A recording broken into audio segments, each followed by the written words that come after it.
another topic, Yusek. Sabi kahapon ni Congressman Suntay, hindi raw serious yung threat ni VP Sara kay Pangulong Marcos. And para some sort of ma-justify yung kanyang premise, nagbigay pa nga siya ng, excuse me, ng premise na nagbunga ng matinding pagbati ko sa kongresista, particularly coming from doon sa mga kababaihan. Ganyan po talaga ang maaaring maging opinyon ng isang abogado sa isang kliyente.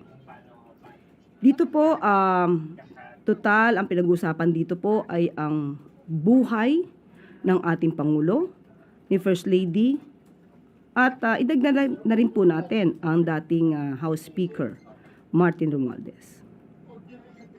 Hindi seryoso sa kanyang pananaw ang pagbabanta sa buhay ng isang Pangulo.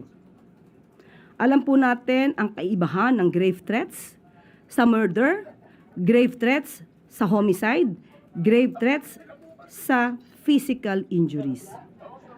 Ang grave threats, ito po ay sumasaklaw sa pagbabanta na gawan ng isang krimen, ang isang tao, ang kanyang honor o ang kanyang property. It involves threatening another person with infliction of crime in the person, in the honor, and the property of that person being threatened.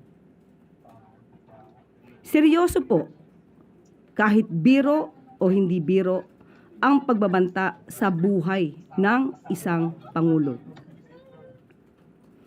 Kung sa ibang tao, o sabihin na natin, doon sa mga nagsasabing hindi seryoso ang mga salitang patain mo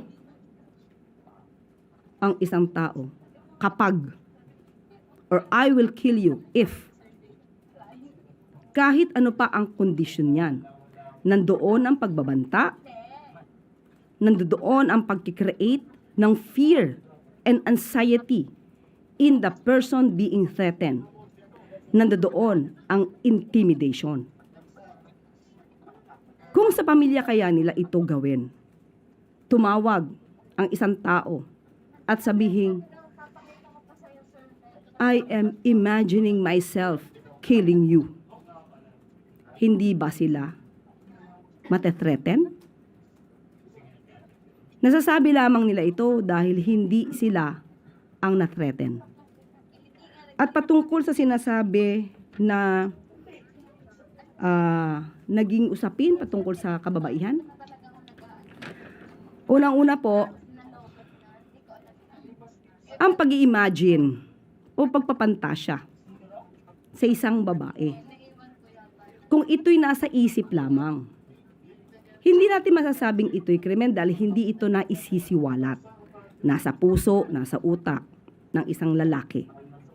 Pero pag ito'y ibinulalas niya at ipinagmalaki sa publiko ang kanyang pagpapantasya sa isang babae, this is definitely a sexual innuendo. Hindi po ito masasabing walang krimen. The mere fact na sinabi niya to in public, to the public, pertaining to a particular person, it is already covered by Safe Spaces Act. So, hindi pwedeng sabihin na walang krimen kung ito'y ibinulalas at ipinagmalaki pa sa publiko ang isang pagpapantasya sa isang babae. Yusek, bilang babae ba na-offend kayo? Na-offend ako para sa lahat ng kababaihan, lalo na kung ipagmamalaki pa na karangalan ng isang babae na siya ay pagpantasyahan. Dapat ba bang ipagpasalamat na ang lalaki ay nag-iisip ng malaswa sa iyong pagkababae?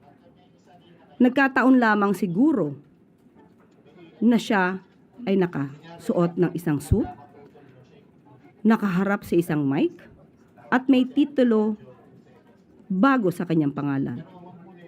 Kung nagkataon na ang lalaking ito ang nagsalita ay nasa isang kanto, nakahubad, at sinabihan ng isang babaeng naglalakad na ini-imagine ko kung anong ginagawa ko sa iyo kasi ang ganda mo. Magkaiba ba yun? Kung ordinaryong tao ang gagawa o ang tao ay supposed to be isang honorable. Salamat po, Yosef.